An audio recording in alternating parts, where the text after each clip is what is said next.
Hello friends, तो आज हम क्लास 9 का एक बहुत ही interesting and important chapter sound start कर रहे हैं। सबसे पहले तो आपको ये पता होना चाहिए कि हमारा जो ये लेक्चर है, इन द फ्यूचर अगर आप आईआईटी, जेईई मेंस, नीट वगैरह की प्रिपरेशन करना चाहते हैं या फिर किसी भी दूसरे कॉम्पिटिटिव एग्जाम्स, अच्छे कॉम्पिटिटिव एग्जाम्स की प्रिपरेशन करना चाहते हैं, तो ये बहुत ज़्यादा इम्पोर्टेंट होने वाला है। क्योंकि मेरा कोशिश है कि हम हर एक कंसेप्ट को बहुत ही ज़्यादा डिटेल्ड में समझें।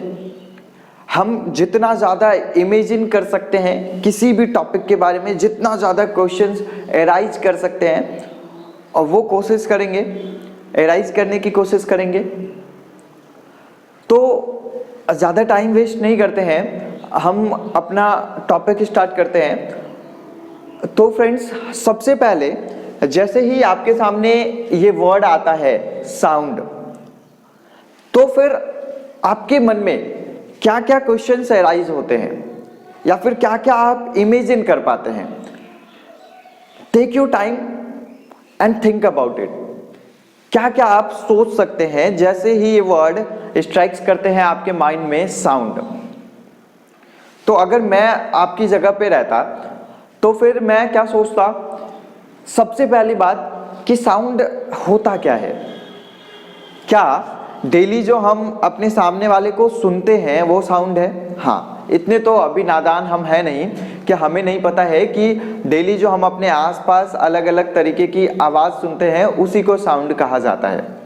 चलिए, अगर हम ये जानते हैं कि वही साउंड है, तो सबसे पहला जो हमारे मन में क्वेश्चन आया वो ये था कि साउंड है क्या? नो फ्रेंड्स, यही है ना? तो चलिए हम लोग इसका जवाब ढूंढते हैं।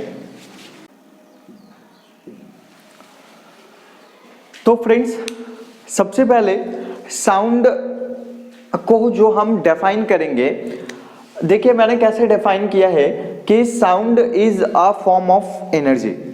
साउंड क्या है? एनर्जी का एक फॉर्म है। अब हम क्या सोच रहे हैं कि फिर ये एनर्जी क्या होता है जिसका साउंड एक फॉर्म है। तो फिर अभी इसका जवाब मिलता, इसके पहले फिर दूसरा क्वेश्चन से राइज हो गया है कि एनर्जी क्या है।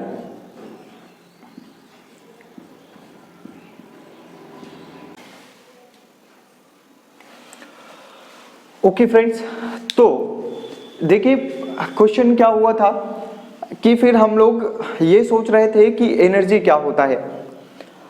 तो हम एनर्जी को कैसे डिफाइन कर सकते हैं कि energy is something which gives capacity to do work. Energy कुछ ऐसा चीज है जो किसी वर्क को करने की कैपेसिटी प्रोवाइड करता है। मतलब जो भी वर्क हो सकता है उस वर्क को करने की कैपेसिटी कौन प्रोवाइड करता है? एनर्जी प्रोवाइड करता है। चलिए, अगर मान लिया जाए कि ये बात अगर हम समझ गए, तो फिर वर्क क्या है? नहीं, फिर वर्क क्या है? तो देखिए, आपने पिछले चैप्टर में एनर्जी और वर्क भी पढ़ा होगा, बट हम ये मान के चल रहे हैं कि आप नहीं जानते हैं, तो थोड़ा शॉर्ट्स में हम आपको समझा देते हैं कि फोर्स क्या है जब भी किसी ऑब्जेक्ट पे, वर्क क्या है कि जब भी किसी ऑब्जेक्ट पे फोर्स लगने की वजह से उस ऑब्जेक्ट में डिस्प्लेसमेंट हो जाता है, वो ऑब्जेक्ट डिस्प्लेस्ड हो जाता है, तो समझा जाता है कि वहां पे वर्क हुआ है। तो एक बार आप अपने चारों ओर इमेजिन कीजिए, एक बार सोचिए कि क्या क्या वर्क आपने अपने आसपास होते हुए देखा है। फॉर एग्जाम्पल, जब कोई वॉक कर रहा है तो क्या वो वर्क कर रहा है? ऑफ कोर्स वहां पे एक फोर्स एक्ट कर रहा है, उस फोर्स की वजह से क्या हो रहा है? बॉडी डिस्प्लेस हो रहा है, इट मींस वर्क हो रहा है। अगर आप रोड पे गाड़ी को चलते हुए आपने देखा है, क्या वो गाड़ी वर्क कर रही है? ऑफ कोर्स वो ऑब्जेक्ट भी क्या हो रही है? डिस्प्लेस हो रहा है, इट मींस वहां पे भी वर्क हो रहा है। मींस हमारे आसपास हमने बहुत सारे वर्क होते देखा है। और अगर वो वर्क है तो उस वर्क को करने की कैपेसिटी कौन प्रोवाइड कर रहा है, वो वर्क हम क्यों कर पा रहे हैं। एक एग्जांपल से समझते हैं। अगर ये पेन, इस पेन को मैं उठा के यहां से यहां ला रहा हूं, तो मैंने वर्क किया ना, इस ऑब्जेक्ट में फोर्स लगाया, फोर्स की वजह से ये ऑब्जेक्ट डिस्प्लेस्ड हुआ, तो यहाँ पे वर्क हुआ। अब इस वर्क को करने की कैपेसिटी, ये वर्क क्यों हो रहा है, वो हो रहा है एनर्जी की वजह से। बोलोगे कहां से आया एनर्जी, इसको मैंने अपना एनर्जी प्रोवाइड किया। तो आप बात को समझिए कि कोई भी वर्क जो हो सकता है वो किसकी वजह से होता है, एनर्जी की वजह से होता है। क्लियर हुआ क्या। तो एक बार फिर से आते हैं। मैंने क्या कहा कि साउंड क्या है, साउंड एक एनर्जी का फॉर्म है। फिर आया कि एनर्जी क्या होता है, तो हम क्या समझे कि एनर्जी क्या है, किसी भी वर्क को करने की कैपेसिटी प्रोवाइड करता है। फिर वर्क क्या था, जनरल, जब भी कोई बॉडी डिस्प्लेस कर रहा हो, इधर से इधर जा रहा हो, तो इन सब चीजों को हम क्या कह देंगे, वर्क कह देंगे। हमारे आसपास बहुत सारे वर्क होते हैं। अगर फैन घूम रहा हो तो ये भी वर्क है, मोटर चल रही है वर्क है, बहुत सारे वर्क हैं। इसको हम वर्क चैप्टर में समझ चुके हैं। तो इन वर्क को करने की कैपेसिटी एनर्जी प्रोवाइड करता है। इसका मतलब फिर हम क्या सोच रहे हैं कि हमारे आसपास इस यूनिवर्स में जितने भी वर्क हो रहे हैं, क्या सबको एनर्जी ही कैपेसिटी प्रोवाइड कर रहा है? Of course energy he capacity provide कर रहा है। तो क्या एक ही एनर्जी है जो सारे वर्क को कैपेसिटी प्रोवाइड कर रहा है, या फिर डिफरेंट फॉर्म ऑफ एनर्जी हो सकते हैं? तो फ्रेंड्स, हमारे आसपास बहुत सारे एनर्जी के फॉर्म्स हैं, जैसे इलेक्ट्रिकल एनर्जी। आपको पता है इलेक्ट्रिकल एनर्जी कौन कौन से वर्क कर सकते हैं। इलेक्ट्रिकल एनर्जी की वजह से आपके घर में जो भी छोटे छोटे काम होते हैं वो इलेक्ट्रिकल एनर्जी की वजह से आते हैं। आपके घर में जो इलेक्ट्रिसिटी आता है उससे किए जाते हैं। मीन्स आपके घर में जो इलेक्ट्रिसिटी आ रहा है वो क्या है, इलेक्ट्रिकल एनर्जी है। अच्छा, वो इलेक्ट्रिकल एनर्जी कौन कौन से काम कर रहे हैं? फैन आपके घर में जो चल रहा है वो इलेक्ट्रिकल एनर्जी से चल रहा है। फैन जो मूव कर रहा है, वर्क है ना। अगर वो वर्क है तो फिर उसको करने के लिए एनर्जी चाहिए, और उसको एनर्जी कौन प्रोवाइड कर रहा है, इलेक्ट्रिसिटी। सेकेंड थिंग, मोटर चल रहे हैं, मोटर भी तो एक वर्क कर रहा है, उसको भी एनर्जी कौन प्रोवाइड कर रहा है, इलेक्ट्रिसिटी। थर्ड थिंग, आप आयरन करते हो, वहां पे भी हीट जनरेट हो रहा है, उसको भी कौन प्रोवाइड कर रहा है, इलेक्ट्रिसिटी प्रोवाइड कर रहा है। तो इस तरीके से हम कह सकते हैं कि इलेक्ट्रिसिटी एनर्जी का एक फॉर्म हुआ। चलिए और भी कुछ फॉर्म के बारे में सोचते हैं, आपको भी सोचना है, सिर्फ मुझे नहीं सोचना है। तो सेकंड हम क्या सोचते हैं, केमिकल एनर्जी। अब ये केमिकल एनर्जी क्या है, आपने रोड पे गाड़ी चलते हुए देखा है ना, वो गाड़ी वर्क कर रही है ना। तो अगर वो गाड़ी वर्क कर रही है तो ऑफ कोर्स उसके पीछे कहीं ना कहीं से उसको एनर्जी मिल रहा होगा। तो सोचिए जरा, उस गाड़ी को एनर्जी कहाँ से मिलती है। आप सोचेंगे कि बस एक ही चीज तो हम उसमें डालते हैं, वो है पेट्रोल, तो उसको उस फ्यूल से एनर्जी मिल रहा होगा। अब वो फ्यूल क्या है, वो फ्यूल एक्चुअल में केमिकल है, और उस फ्यूल में केमिकल एनर्जी है। तो फ्यूल भी क्या हो गया, वो भी एक केमिकल एनर्जी हो गया, ये भी एक एनर्जी का फॉर्म हो गया। तो दो एनर्जी अभी हम बैठे बैठे सीख गए। और क्या क्या एनर्जी के फॉर्म हैं, विंड एनर्जी। आपने अपने एनर्जी चैप्टर में पढ़ा होगा कि विंड मिल से, विंड मिल जानते हैं ना, एक बड़े से चक्की को इस तरीके से घुमाया जाता है और उसके विंड के ब्लो से वो घूमता है और उसकी वजह से फिर इलेक्ट्रिसिटी क्रिएट किया जाता है। तो विंड भी एक एनर्जी का फॉर्म हो गया। नहीं, इसके अलावा आप और क्या क्या देख सकते हैं, बहुत सारे एनर्जी के फॉर्म्स हैं। ठीक है, तो ये सोलर एनर्जी है।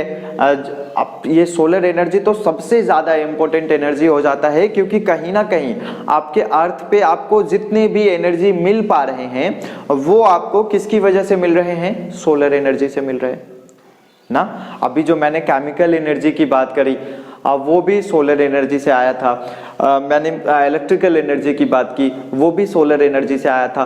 तो कहीं ना कहीं हमारे अर्थ के लिए जो सबसे ज्यादा इंपॉर्टेंट एनर्जी का फॉर्म हो सकता है वो क्या है, सोलर एनर्जी है।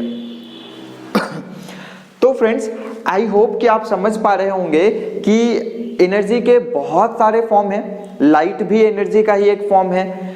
तो in the same way sound भी एनर्जी का ही एक फॉर्म है। आई होप आप हल्का हल्का कनेक्ट कर पा रहे होंगे कि जब ये सारे इतने इतने एनर्जी हो सकते हैं तो साउंड एनर्जी क्यों नहीं हो सकते हैं। मैं आपको प्रूव कर दूंगा कि साउंड एनर्जी ही है। चलिए अभी हम थोड़ा सा अपने माइंड को समझा लेते हैं कि चलो ठीक है, मान लेते हैं कि साउंड एनर्जी का एक फॉर्म है।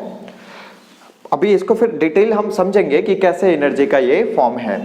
उसके बाद फिर क्या आ रहा है कि which gives us sensation of hearing. ये क्या करता है, हमें सुनने की सेंसेशन प्रोवाइड करता है। एक्चुअली में देखिए, जब भी कोई आपके सामने कोई इंसान बोल रहा होता है तो आप क्या करते हो, एक्चुअली में उसको सेंस करते हो। वो जो बोलता है आपके ईयर में उसकी सेंसेशन पहुंचती है कि वो क्या बोल रहा है। तो साउंड क्या करता है, हमारे ईयर को सुनने की ना सेंसेशन प्रोवाइड करती है, एक सेंस्ड होता है। जैसे जब भी हम अपने आसपास किसी चीज को देखते हैं तो उसको देखने की सेंसेशन हमें लाइट प्रोड्यूस करता है। In the same way sound हमें उसको सुनने की सेंसेशन प्रोवाइड करता है। कैसे प्रोवाइड करता है? Through vibrating year drums. वो क्या करता है, हमारे ईयर ड्रम्स को वाइब्रेट करता है। जैसे मैं अगर अभी यहाँ से कुछ बोल रहा हूँ, मेरे सामने कोई इंसान उसको सुन रहा है, तो क्या हो रहा है, एक्चुअली में मैं जब बोलता हूँ तो वो उसके ईयर ड्रम्स को क्या करता है, वाइब्रेट करता है। उसके ईयर ड्रम में वाइब्रेशन होता है और उस वाइब्रेशन की वजह से एक सेंसेशन उसके माइंड तक पहुंचता है और वो जान पाता है कि उसके सामने वो इंसान क्या बोल रहा है। अब बोलोगे ये इतना सब चीज कैसे हो जाता है, तो इस बात को भी हम समझेंगे कि कैसे उसके पास सेंसेशन पहुंचता है। बहुत अभी तो बस स्टार्ट ही किया है हमने, साउंड के बस इंट्रोडक्शन पढ़ रहे हैं, तो आपको ज्यादा परेशान होने की जरूरत नहीं है। तो ओवरऑल हम क्या समझ गए कि साउंड एनर्जी का एक फॉर्म है जो हमारे ईयर को सुनने की ना सेंसेशन प्रोवाइड करता है। कैसे सेंसेशन देता है, हमारे ईयर ड्रम्स को वाइब्रेट करके वो सेंसेशन प्रोवाइड करता है। आई होप हल्का हल्का आप मेरी बातों को मान पा रहे होंगे। तो फ्रेंड्स, अब आगे क्या क्वेश्चन अराइज हो रहा है कि चलिए मान लिए ये एनर्जी का फॉर्म है, नहीं मानेंगे कि एनर्जी का फॉर्म है, आप मुझे प्रूव करके दिखाइए कि कैसे साउंड एनर्जी का ही एक फॉर्म है। तो चलिए फिर आगे बढ़ते हैं, इसको नोट कीजिए। तो फ्रेंड्स देखिए, हम आपको 3 एग्जाम्पल से समझा सकते हैं कि साउंड एनर्जी का ही एक फॉर्म है। तो देखिए, पहला एग्जाम्पल मैं क्या बता रहा हूं आपको कि low flying jet can cause cracks in the windows pane. आप अगर फ्लाइंग जेट को देखेंगे तो अगर वो लो फ्लाई कर रहा हो, बहुत नीचे से अगर वो जेट प्लेन जा रही हो, तो वहाँ जो आसपास के अगर शीशे की अगर विंडोज पेन्स वगैरह होते हैं तो उस साउंड की इंटेंसिटी इतनी ज़्यादा होती है, वो साउंड इतना ज़्यादा होता है कि उस विंडोज पेन वगैरह में क्रैक्स ला सकते हैं। अब सोचिए फ्रेंड्स, अगर साउंड में एनर्जी नहीं होता तो क्या वो कोई वर्क कर पाता? अगर आप इसको देखें तो अगर इसके पास अभी एनर्जी नहीं है ना, चूंकि ये हाइट में है तो एनर्जी होगा, मान के चलते हैं ये हाइट में नहीं है, तो क्या ये कुछ भी कर सकता है? क्या ये आपके सामने फोन को ये तोड़ सकता है? नहीं तोड़ सकता है, क्योंकि इसके पास कुछ नहीं है। और अगर ये वहां सामने रखे फोन को गिरा सकता है, इट मीन्स इसके अंदर एनर्जी आ गया है। तो सोचिए, साउंड अगर उस पेन को तोड़ सकता है, इट मीन्स साउंड के पास एनर्जी रहा होगा। नो? तो चलिए, एक तो ये बात से मैंने प्रूव किया आपको। Second thing is what? Sound can propagate from one place to another.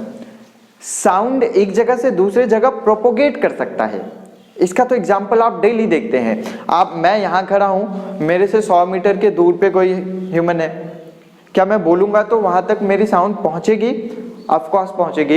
It means sound एक जगह से दूसरे जगह जा सकता है। और सोचिए जरा, अगर किसी के पास एनर्जी नहीं है तो क्या वो एक जगह से दूसरे जगह जा सकता है? नेवर। क्या ये पेन खुद एक जगह से दूसरे जगह जा पाएगा? नहीं, क्योंकि अभी इसके पास एनर्जी नहीं है। And the third thing is what? Sound vibrates our ear drums. अगर ये आपके ईयर ड्रम्स है तो साउंड इसमें वाइब्रेशन प्रोड्यूस करता है। इट मींस इसके अंदर मैकेनिकल एनर्जी आ गया। और आप सोचिए मैकेनिकल एनर्जी कैसे आ सकता है? अगर साउंड के पास एनर्जी नहीं था तो वो फिर एनर्जी कैसे क्रिएट कर सकता है? वो वर्क कर रहा है, आपके ईयर ड्रम को वाइब्रेट करके वो एक वर्क कर रहा है। और अगर किसी के पास एनर्जी नहीं है तो वो वर्क नहीं कर सकता है। तो फ्रेंड्स, ओवरऑल अगर हम बात करें तो हम फील कर चुके हैं, हम समझ चुके हैं कि साउंड जो है एक एनर्जी का ही फॉर्म है जो हमारे आसपास इतने सारे वर्क कर सकते हैं। एंड सबसे ज़्यादा जो उसका इम्पोर्टेंट वर्क है वो ये है, इतना ही काफ़ी है कि वो हमें सुनने में मदद करता है। तो फ्रेंड्स, आई होप कि आपका ये साउंड से रिलेटेड जो आपके मन में क्वेश्चंस आए होंगे वो क्लियर हो गए होंगे। अभी और भी बहुत सारे क्वेश्चंस आने बाकी है, तो ऐसा नहीं है कि अभी ये खत्म हो गया। अब दूसरा क्वेश्चन जो मेरे मन में आता है, मैं ये सोचता हूं कि साउंड क्रिएट कैसे होता है। देखिए, होता क्या है कि हमने अपने आसपास अलग अलग तरीके के साउंड सुने हैं। जैसे जब कोई ह्यूमन बीइंग्स बोलते हैं तो वो अलग तरीके का साउंड होता है, जब कोई जानवर बोलता है तो वो अलग तरीके का साउंड प्रोड्यूस करता है, फैन के घूमने से अलग तरीके का साउंड प्रोड्यूस होता है। मीन्स डिफरेंट ऑब्जेक्ट डिफरेंट के साउंड प्रोड्यूस करते हैं। तो सबसे पहला बात जो मेरे मन में आ रहा है कि साउंड प्रोड्यूस कैसे होता है। नो, तो चलिए इन सवाल का जवाब ढूंढते हैं।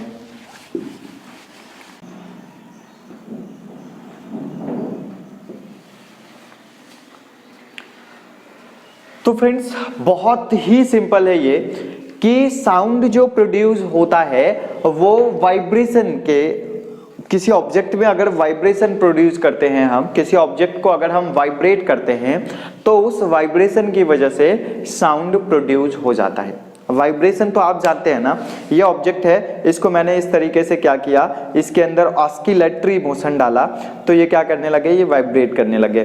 तो इसको क्या कहा जाता है, वाइब्रेशन कहा जाता है। अब आपको बहुत अजीब लग रहा होगा कि क्या वाइब्रेशन से साउंड प्रोड्यूस होता है? फिर आप भी तो सामने से ये वाइब्रेट कर रहे हैं इसको, फिर साउंड कहाँ प्रोड्यूस हो रहा है? तो इसके बारे में भी बात करेंगे। पहले तो हम ये मान लेते हैं कि साउंड वाइब्रेशन से प्रोड्यूस होता है। आपने बचपन में एक चीज तो किया होगा ना, इस तरीके से रबर को खींच के फिर इस तरीके से खींचा होगा, फिर वो रबर वाइब्रेट किए होंगे और उस वाइब्रेशन की वजह से आपको गिन गिन करके एक साउंड सुनाई दिया होगा।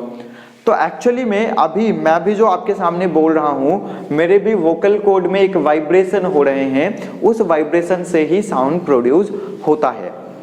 तो आप मान लीजिए इस बात को कि साउंड वाइब्रेशन से ही प्रोड्यूस होता है। अब चलिए हम मान लिए वाइब्रेशन से साउंड प्रोड्यूस होता है, तो फिर अभी जो आप ये इस तरीके से इसको क्या कर रहे थे, वाइब्रेट कर रहे थे, तो फिर साउंड क्यों नहीं प्रोड्यूस हो रहा था? तो देखिए इस बात को समझते हैं कि वो जो वाइब्रेशन हम प्रोड्यूस करेंगे ना, उसकी फ्रीक्वेंसी 20 हर्ट्ज से ज्यादा होनी चाहिए। अब बोलोगे फिर से आपने एक नया वर्ड यूज कर लिया, फ्रीक्वेंसी। ये क्या होता है फ्रीक्वेंसी? मीन्स वो 1 सेकेंड में कम से कम, इसके फ्रीक्वेंसी के बारे में डिटेल में बाद में बात करना है, बट इस टॉपिक को समझाने के लिए थोड़ा आपको इसके बारे में अभी जानकारी दे देते हैं कि 1 सेकेंड में अगर ये 20 टाइम्स क्या कर ले, 1 सेकेंड में 20 टाइम्स अगर ये वाइब्रेट कर ले तो इसकी फ्रीक्वेंसी कितनी हो जाएगी, 20 हर्ट्ज हो जाएगी। तो अभी जो हम जनरली इसको वाइब्रेट कर रहे हैं, ये 1 सेकेंड में 20 टाइम्स वाइब्रेट नहीं कर पा रहा है, इस वजह से आपको साउंड सुनाई नहीं दे रहा है। हाउएवर इसमें साउंड क्रिएट हो रहा है, बट हमारा ईयर जो है इसको क्या कर पा रहा है, सेंस नहीं कर पा रहा है। बिकॉज प्रॉब्लम ये है कि हमारे ईयर जो है वो 20 हर्ट्ज से 20,000 हर्ट्ज के साउंड को क्या कर सकते हैं, सेंस कर सकते हैं।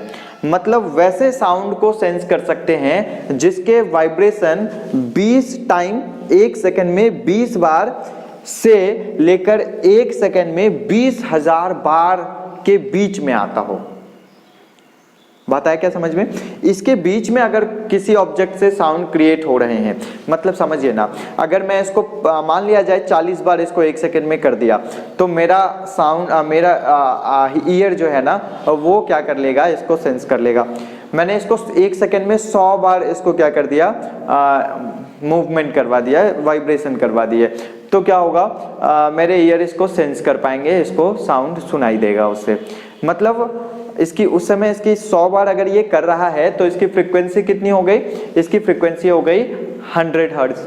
बात आया क्या समझ में? मतलब 20 हर्ट्ज से 20,000 हर्ट्ज, जो कि बहुत ज्यादा है, 20,000 टाइम्स 1 सेकेंड में करे तो भी हमारे ईयर उसको सेंस कर सकते हैं, इसके अलावा वो उसको सेंस नहीं कर सकते हैं। तो फ्रेंड्स बहुत ज्यादा हो गया इस पे। तो हम अभी तक क्या समझ गए कि साउंड कैसे प्रोड्यूस होता है, वाइब्रेशन से प्रोड्यूस होता है, ऑब्जेक्ट के वाइब्रेशन से प्रोड्यूस होता है।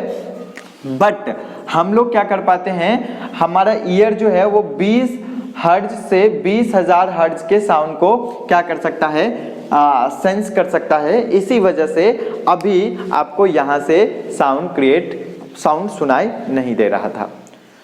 तो इसके बारे में हम ऑडिबल साउंड, हमारा एक टॉपिक होने वाला है, वहां पे हम बहुत ज्यादा डिटेल में बात कर लेंगे, अभी इस पे और ज्यादा डिस्कशन नहीं करते हैं। तो आई होप आप समझ गए होंगे कि साउंड जो है एक्चुअली में वाइब्रेशन से ही क्रिएट होता है।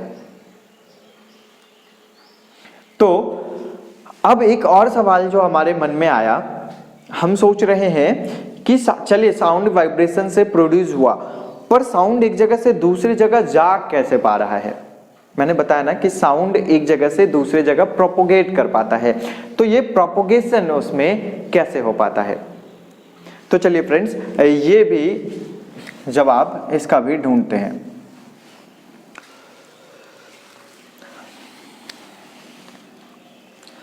तो चलिए, अब मेरे मन में क्वेश्चन था कि साउंड प्रोपोगेट कैसे कर पाते हैं? तो sound propagates through medium. Sound जो है वो मीडियम के थ्रू क्या करता है, प्रोपोगेट कर पाता है। अब क्वेश्चन है कि ये मीडियम क्या होता है? तो मीडियम वो सारे ऑब्जेक्ट्स, आपके आसपास जितने भी ऑब्जेक्ट्स दिख रहे हैं वो सभी मीडियम हो सकते हैं जिसमें साउंड क्या करता हो, ट्रेवल करता हो। मतलब ऑब्जेक्ट को ही हम क्या कह रहे हैं, मीडियम कह रहे हैं। तो फ्रेंड्स क्या हो गया कि sound propagates through medium. Sound जो है ना किसी ऑब्जेक्ट्स के थ्रू प्रोपोगेट करता है। फॉर एग्जाम्पल अभी मेरे सामने जो ऑब्जेक्ट्स हैं वो क्या हैं, एयर पार्टिकल्स हैं, एयर हैं। एयर भी तो एक मीडियम होता है ना। वाटर में अगर मैं बोलूं तो वाटर भी क्या हो जाएंगे, मीडियम हो जाएंगे। तो ये सारे ऑब्जेक्ट्स क्या होते हैं, मीडियम होते हैं। और साउंड जो है वो मीडियम के थ्रू प्रोपोगेट करता है। बड़ा अजीब लग रहा है कि मीडियम के थ्रू कैसे प्रोपोगेट करता होगा ना। तो चलिए इस बात को हम समझने की कोशिश करते हैं। तो देखिए आपको पता है अभी मैं आपके सामने बोल पा रहा हूं और मेरे सामने क्या है, मीडियम है ना। ये मेरे सामने आपको दिख नहीं पा रहा है पर मेरे सामने क्या है, मीडियम है। अब हो क्या रहा है, जैसे ही मैं बोल रहा हूं तो फिर मेरे सामने के जो पार्टिकल्स हैं वो क्या कर रहे हैं, वाइब्रेट कर रहे हैं। आपको पता है ना कि साउंड कैसे क्रिएट होता है, वो वाइब्रेशन की वजह से क्रिएट होता है। तो मेरे वोकल कॉर्ड में क्या है, मेरे वोकल कॉर्ड से मैं उसको वाइब्रेट कर पा रहा हूँ और मेरे मुंह में जो हवा है उसके भी पार्टिकल्स क्या कर रहे हैं, वाइब्रेट कर रहे हैं। अब जब ये मेरे, मान लिया जाए ये मेरे मुंह से जो हवा निकला है उसके पार्टिकल्स हैं। अब आपको पता है ये क्या कर रहा है, इस तरीके से वाइब्रेट कर रहा है। अब इस वाइब्रेशन की वजह से यहाँ जो मेरे सामने का मीडियम है उसमें भी तो पार्टिकल्स है। Medium means object, object means particles. तो इसके पार्टिकल्स भी क्या कर रहे हैं, वाइब्रेट कर रहे हैं। अब देखिए मान लिया जाए एयर पार्टिकल्स है ये, तो ये मान लिया जाए मेरे मुंह से ऐसे निकला, फिर यहाँ भी एयर पार्टिकल्स है, ये इससे भी टकराएगा, ये भी वाइब्रेट करेगा, फिर इसके आगे एयर पार्टिकल्स हैं। इस तरीके से क्या होता है, वो एयर पार्टिकल्स वाइब्रेट करते हैं। ठीक है, मतलब वो मीडियम के पार्टिकल्स क्या करते हैं, वाइब्रेट करते हैं और इस वाइब्रेशन की वजह से साउंड एक जगह से दूसरे जगह क्या कर पाता है, ट्रैवल कर पाता है। हर पार्टिकल्स हर दूसरे पार्टिकल्स को क्या करवाता है, वाइब्रेट करवाता है। एक एग्जांपल से समझ सकते हैं, जैसे आपने देखा होगा अगर एक लाइन में साइकिल लगा हुआ है, एक साइकिल अगर गिरता है तो फिर वो सामने वाले को गिराता है, फिर वो सामने वाले को गिराता है, और इस तरीके से आप देखे होंगे कि वो एनर्जी कहाँ तक चले जाता है, लास्ट तक चला जाता है। लास्ट में रखा हुआ भी साइकिल क्या हो जाता है, गिर जाता है। तो फ्रेंड्स आपको समझ में आया होगा कि साउंड जो है वो मीडियम के थ्रू ही प्रोपोगेट कर सकता है। मान के चलिए मीडियम नहीं है तो ज़्यादा समझ में आएगा। मेरे पास कोई पार्टिकल्स है नहीं, मैं बोल रहा हूँ, मेरे वोकल कॉर्ड वाइब्रेट्स कर रहे हैं। अब वाइब्रेट्स कर रहे हैं, ये भी मान के चलते हैं कि चलिए मेरे मुंह से सामने से क्या हो गया, क्या एक वाइब्रेटिंग पार्टिकल्स निकला। अब जब इसके सामने कोई पार्टिकल्स है ही नहीं, इसके सामने कोई मीडियम है ही नहीं, तो क्या ये एनर्जी एक जगह से दूसरे जगह जा पाएगी? बिल्कुल नहीं जा पाएगी। इट मीन्स अगर मीडियम है तो साउंड ट्रेवल करेगा, अगर मीडियम नहीं है तो साउंड ट्रेवल नहीं करेगा। If there is no medium sound could not propagate. यही वजह है कि वैक्यूम में साउंड प्रोपोगेट नहीं कर पाता है। वैक्यूम क्या होता है पता होगा आपको, वो ऑब्जेक्ट्स या फिर वैसे प्लेसेस जहां पे एक भी पार्टिकल्स नहीं होते, कुछ भी नहीं होते, उसको क्या कहा जाता है, वैक्यूम कहा जाता है। तो फ्रेंड्स आई होप कि यहां तक की बातें क्लियर हुई होगी। अभी हमने साउंड्स में कुछ नहीं पढ़ा, बस हमारे मन में जो भी क्वेश्चंस आ रहे थे, this is only the introduction class, so there is no need to be worried. अभी बहुत सारे क्वेश्चंस आने बाकी हैं, बहुत सारे इंटरेस्टिंग क्वेश्चंस आने बाकी है, तो यहाँ तक आप इन बातों को लिख लीजिए।